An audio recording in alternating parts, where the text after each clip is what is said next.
Hello दोस्तों, कैसा आप सब? आई होप कि बढ़िया होगे। हम पढ़ रहे थे नेम रिएक्शन के बारे में। पिछले लेक्चर में हमने देखी थी बहुत ही छोटी सी नेम रिएक्शन जिसका नाम था डेकिन रिएक्शन। आज के इस लेक्चर में हम देखने वाले हैं बहुत ही बढ़िया नेम रिएक्शन जिसका नाम है सेंट मेयर रिएक्शन। चलिए मेरे साथ हेडिंग लगा दीजिए। क्या नाम है भाई रिएक्शन का?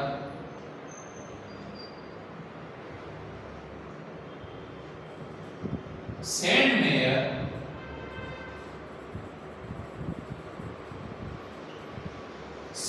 रिएक्शन। हमें पता है हमारी जो रिएक्शन है वो 3 स्टेप में फॉलो होती है।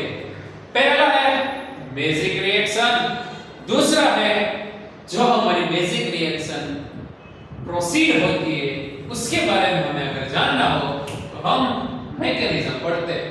तो दूसरा स्टेप हो गया हमारा मैकेनिज्म और आखिर वाला तीसरा स्टेप है एप्लीकेशन जिसमें हम नेम रिएक्शन के एग्जांपल देखते हैं। सबसे पहले हेडिंग लगा दीजिए रिएक्शन। क्या होगी इसकी बेसिक रिएक्शन? रिएक्शन में भी 3 बातें हम देखते हैं जो कि होती है। सबसे पहले हमारा स्टार्टिंग मटेरियल या फिर उसको बोल सकते हैं हम सबस्ट्रेट। बाद में वो हमारे सबस्ट्रेट में ऐड होता है रिएजेंट। क्या ऐड होता है? उसमें ऐड होता है रिएजेंट। रिएजेंट सबस्ट्रेट के साथ रिएक्शन करके हमें प्रोडक्ट देते हैं। सबसे पहले इसका जो सबस्ट्रेट यानी कि स्टार्टिंग मटेरियल होगा वो कुछ ऐसा होगा, बेंजीन रिंग। उसके ऊपर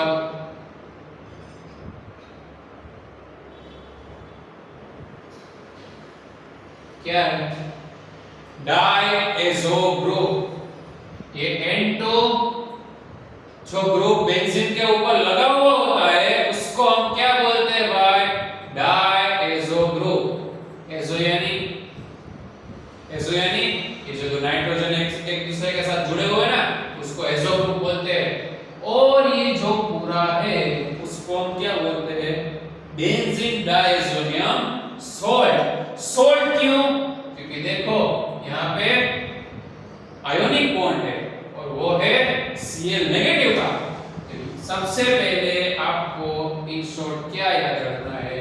सेंट मेयर रिएक्शन का जो स्टार्टिंग मटेरियल होगा वो होगा एज़ो ग्रुप वाला। बाद में हम इसमें डालेंगे रिएजेंट।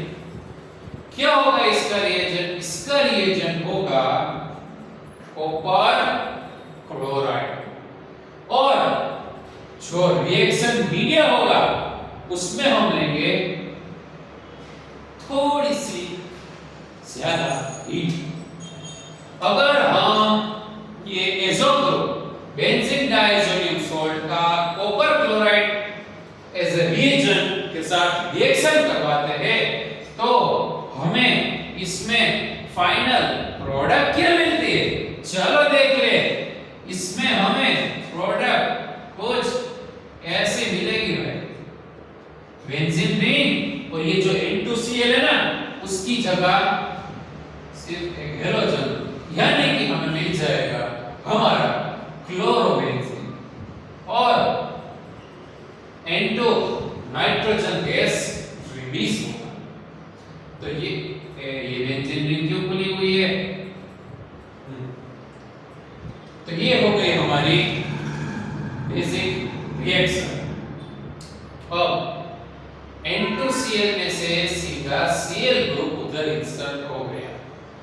आपको तो ऐसा लग रहा ना सर कुछ नहीं है इसमें, सिर्फ ये N2 को हटा दो, Cl को जोड़ दो, सिंपल रिएक्शन। लेकिन दोस्त इसकी मैकेनिज्म देखोगे ना तब पता चलेगा ऐसे आसानी से Cl नहीं लगता इधर। तो उधर Cl कैसे लगता है वो अगर हमें देखना हो तो क्या देखेंगे हम इसकी मैकेनिज्म। देखते हैं इसकी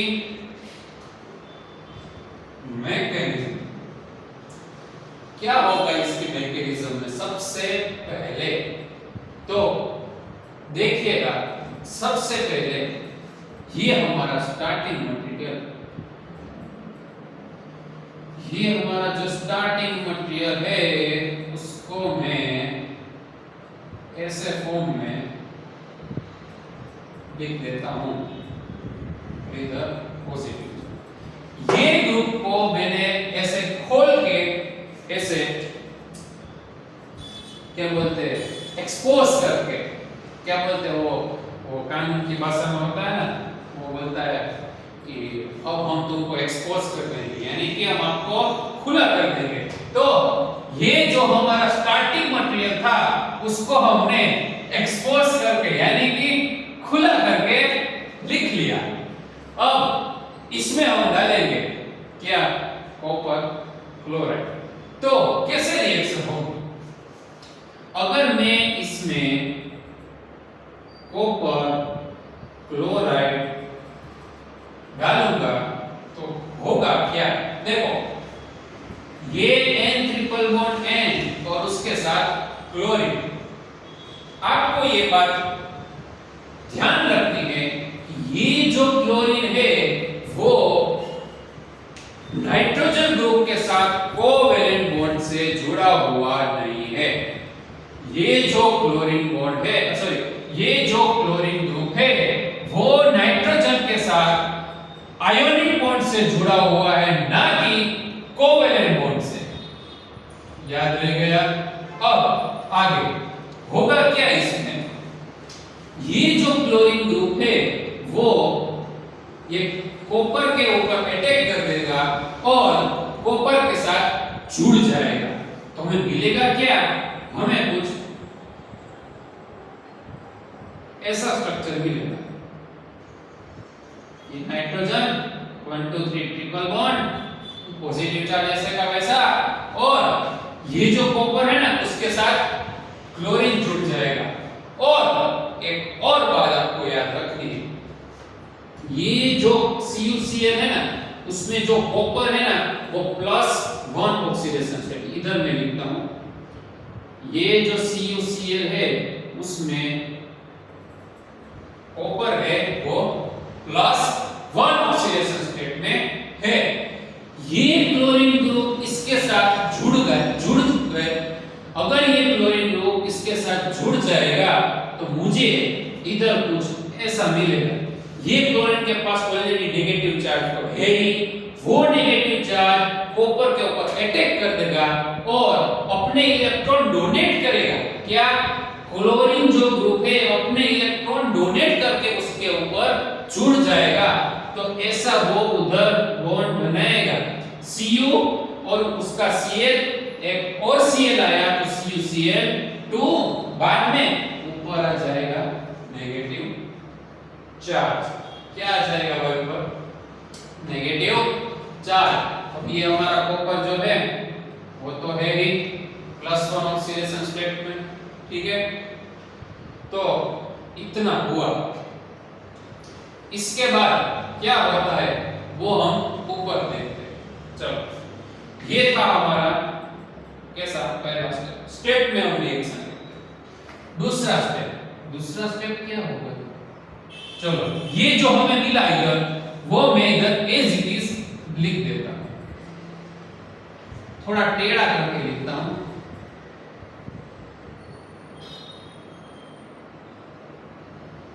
ये जो N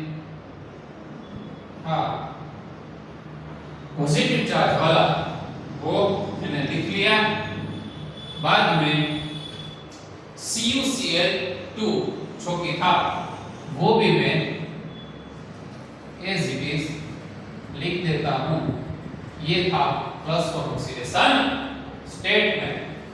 मेरे प्यारे भाइयों बहनों, इसमें अब रेडिकल मैकेनिज्म ऑपरेट होगी।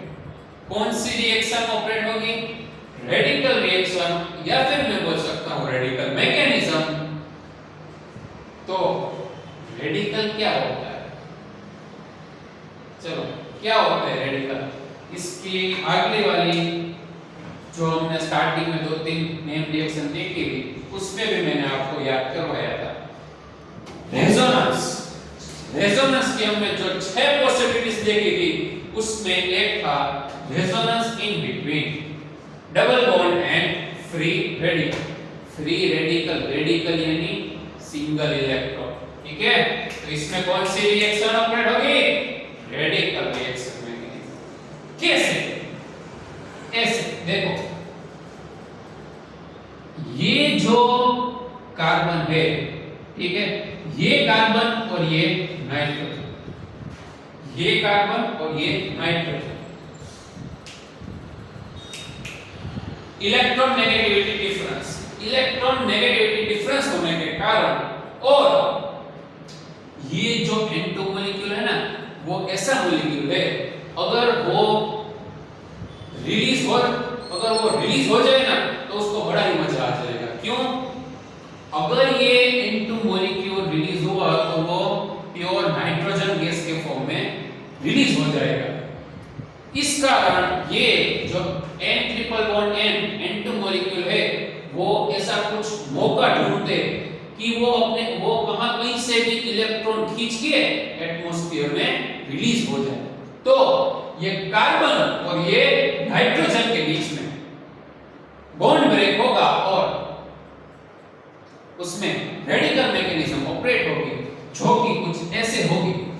देखो, ये बॉन्ड के बीच में 2 इलेक्ट्रॉन होते हैं, कार्बन और नाइट्रोजन के बीच में 2 इलेक्ट्रॉन होते हैं, जिसमें से एक इलेक्ट्रॉन नाइट्रोजन के ऊपर जाएगा और एक इलेक्ट्रॉन ये कार्बन के ऊपर आएगा। कैसा स्ट्रक्चर बनता है वो हम इधर लिखते हैं। ऐसा कुछ स्ट्रक्चर बनेगा। ये हमारी बेंजीन रिंग और ये बॉन्ड तो ब्रेक हो गया था। देखो मैं आपको ब्रेक करके बताता हूं। ये बॉन्ड ब्रेक हो गया था और बचा था इधर एक सिंगल इलेक्ट्रॉन। तो ये आ गया एक बिंदी जिसको हम बोलते हैं हमारा सिंगल इलेक्ट्रॉन। और जो बचा कुचा है यानी कि नाइट्रोजन ट्रिपल बॉन्ड के साथ नाइट्रोजन के साथ और ऊपर एक इलेक्ट्रॉन और एक जो हमारा पॉजिटिव चार्ज था वो वैसे का वैसा। क्यों ऊपर पॉजिटिव चार्ज रहा? इलेक्ट्रॉन तो उसको मिल गया। मेरे प्यारे भाइयों और बहनों, नाइट्रोजन के पास लोन पेयर होती है और लोन पेयर में 2 इलेक्ट्रॉन होते हैं।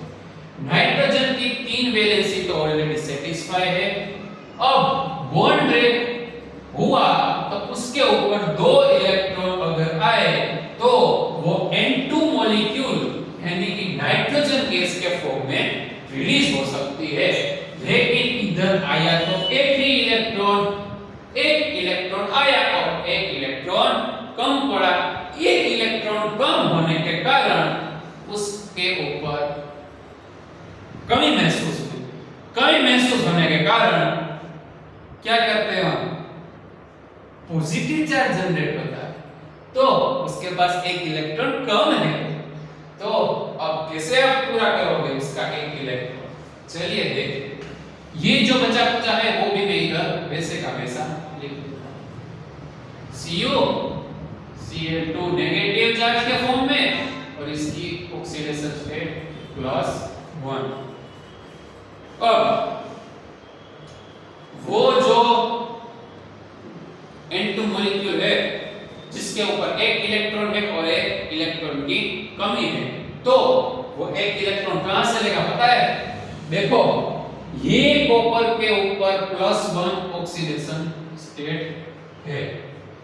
कॉपर की इलेक्ट्रॉनिक कॉन्फ़िगरेशन याद कीजिए। उसकी +1 ऑक्सीडेशन स्टेट में जो 4s ऑर्बिटल होती है उसमें एक इलेक्ट्रॉन होता है, तो वो एक इलेक्ट्रॉन हाईली अनस्टेबल होगा। इसलिए वो एक और इलेक्ट्रॉन डोनेट करने की एबिलिटी रखता है।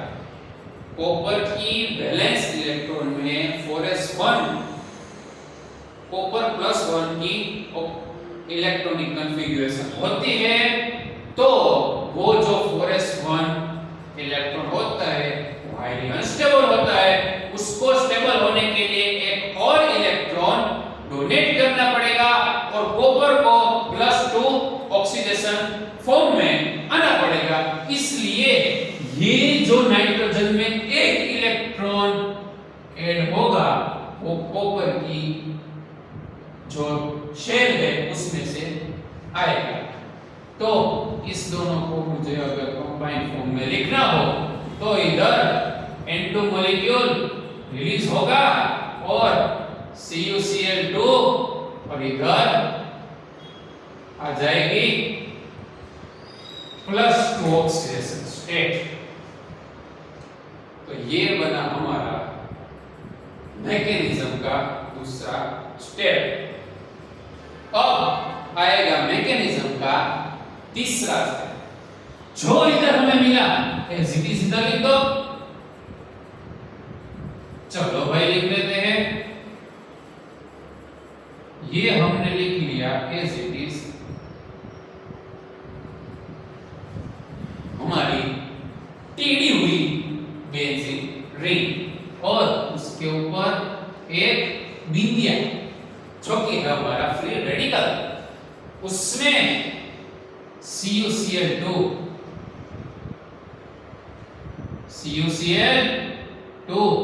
ये जो है वो +2 फॉर्म में और ये है वो नेगेटिव चार्ज के फॉर्म में। तो क्या होगा इसमें अब देखो इधर क्या है, एक रेडिकल है, तो होगा क्या CuCl2 एक क्लोरीन जो कॉपर के साथ जुड़ा हुआ है वो उसमें भी रेडिकल मैकेनिज्म ऑपरेट करेगा। उसमें अगर रेडिकल मैकेनिज्म ऑपरेट होगी तो वो कॉपर की +2 में से +1 ऑक्सीडेशन स्टेट करेगा और जो रिलीज हुआ क्लोरीन है वो ये जो एक रेडिकल है उसके साथ जुड़ जाएगा। कैसे जुड़ेगा, कैसे जुड़ेगा?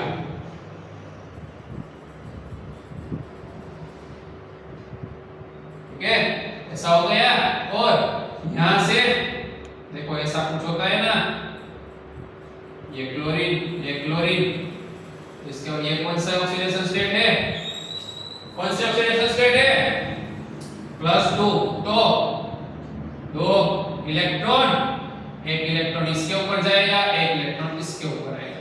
तो जो रिलीज हुआ क्लोरीन रेडिकल है वो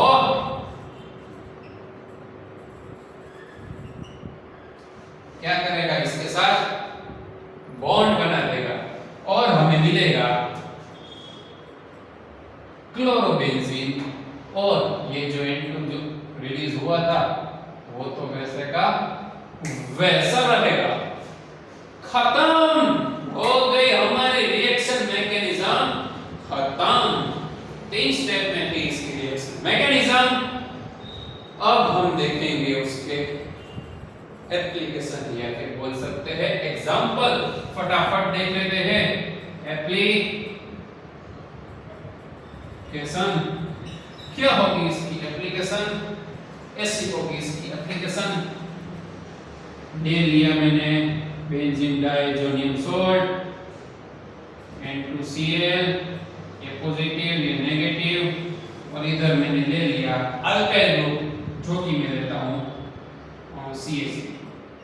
ठीक है, रिएक्शन करवाओ CuCl की प्रेजेंस में, हीटिंग कंडीशन, मिलेगा आपको क्या,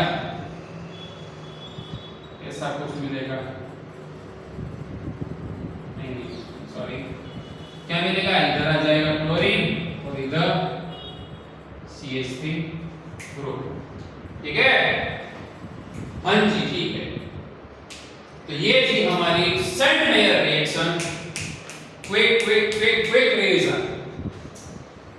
सेंटमेयर रिएक्शन सबसे पहले हमने देखी थी उसकी बेसिक रिएक्शन, जिसमें हमारा स्टार्टिंग मटेरियल था बेंजीन डाइएजोनियम सॉल्ट या फिर बोल सकते हैं बेंजीन डाइएजोनियम क्लोराइड, जिसकी रिएक्शन हमने करवाई थी कॉपर क्लोराइड के साथ, जिसमें कॉपर की ऑक्सीडेशन स्टेट थी +1 और हीटिंग कंडीशन में हमें प्रोडक्ट में मिल रहा था क्लोरो गैस रिलीज हो रहा है। बाद में हमने देखी मैकेनिज्म जिसमें जो क्लोरीन है वो उसके साथ आयोनिक बॉन्ड के फॉर्म में है, यानी कि उसका प्योर बॉन्ड नहीं है, वो उसके साथ अट्रैक्शन के फॉर्म में है। इस कारण उसका नेगेटिव चार्ज कॉपर क्लोराइड के जो मॉलिक्यूल है उसका वो अटैक कर देगा और उसके साथ बॉन्ड बनाएगा और COCl2 नेगेटिव चार्ज में मिल जाएगा और जो बेंजीन के ऊपर डायएज़ो ग्रुप था, यानी कि जो एज़ो ग्रुप था वो वैसा रह जाएगा। उसके बाद हमने देखा था दूसरा स्टेप जिसमें कार्बन और नाइट्रोजन ड्यू टू इलेक्ट्रोनेगेटिविटी उसका बॉन्ड ब्रेक होता है और उसमें रेडिकल मैकेनिज्म जनरेट होती है। रेडिकल मैकेनिज्म यानी कि एक समान बॉन्ड ब्रेक होगा, एक इलेक्ट्रॉन तू लेगा, एक इलेक्ट्रॉन मैं लूंगा, उसको इन शॉर्ट क्या बोलते थे, रेडिकल मैकेनिज्म। तो ये बॉन्ड ब्रेक होगा, एक इलेक्ट्रॉन बेंजीन रिंग के ऊपर आएगा और एक इलेक्ट्रॉन नाइट्रोजन के ऊपर आ जाएगा। बाद में कुछ ऐसा मिलेगा, अभी भी नाइट्रोजन के ऊपर पॉजिटिव चार्ज है, वो पॉजिटिव चार्ज ऊपर अपने इलेक्ट्रॉन डोनेट करेगा और N2 गैस के फॉर्म में रिलीज हो जाएगा। बाद में जो कॉपर ने इलेक्ट्रॉन डोनेट किए, इसलिए कॉपर की +1 ऑक्सीडेशन स्टेट में से +2 ऑक्सीडेशन स्टेट हो गई। चौथा हमारा दूसरा स्टेप मैकेनिज्म का। तीसरा स्टेप मैकेनिज्म का जो हमारा बेंजीन रिंग और उसके ऊपर एक बिंदिया थी जिसको हम रेडिकल बोलते हैं, वो CuCl2- के साथ रिएक्शन करेंगे और क्लोरीन रेडिकल उसमें से रिलीज होगा और वो क्लोरीन रेडिकल बेंजीन के ऊपर जो बिंदिया है उसके साथ कोवेलेंट बॉन्ड बनाएगा और हमें मिलेगा क्लोरोबेंजीन और आखिर में N2 जो हमारा गैस है वो रिलीज होता है। ये थी हमारी सेंट्रियल रिएक्शन की मैकेनिज्म। बाद में हमने देखी थी उसकी एप्लीकेशन जिसमें हमने CH3 ग्रुप ये मेटा पोजीशन पे ऐड किया था और उसकी CuCl के साथ हमने रोम्बिक रिएक्शन करवाए और हीटिंग कंडीशन प्रोवाइड करे तो हमें कुछ प्रोडक्ट मिलती। बहुत ही बढ़िया नेम रिएक्शन है, बहुत ही अच्छी नेम रिएक्शन है। आपको 2-3 बार लिखनी पड़ेगी भाई, अगर आप इसको 2-3 बार लिखोगे तभी याद रहेगी। थोड़ी सी आपको इधर कॉम्प्लिकेटेड लग सकती है, क्यों? क्योंकि इसमें रेडिकल मैकेनिज्म ऑपरेट होती है, इस कारण गलती होने की आवश्यकता बहुत बढ़ जाती है। इसलिए आपको 2 से 3 बार आपको याद करके लिखना है। बाद में फिर से एक बार अपनी जो ट्रिक है यानी कि रफ पेज में भी एक बार पूरी रिएक्शन मैकेनिज्म अच्छे से लिख देनी है ताकि आपको अच्छे से याद रह जाए। आज के लेक्चर में इतना ही। अगले लेक्चर में हम देखेंगे बहुत ही बढ़िया वाली अच्छी सी नई नेम रिएक्शन। आज के लिए ये सेंड-मेयर नेम रिएक्शन याद रख लीजिएगा, अच्छे से रेडी कर लीजिएगा और मेरे वीडियोस देखते रहिएगा। आज के लेक्चर में इतना ही। Thank you.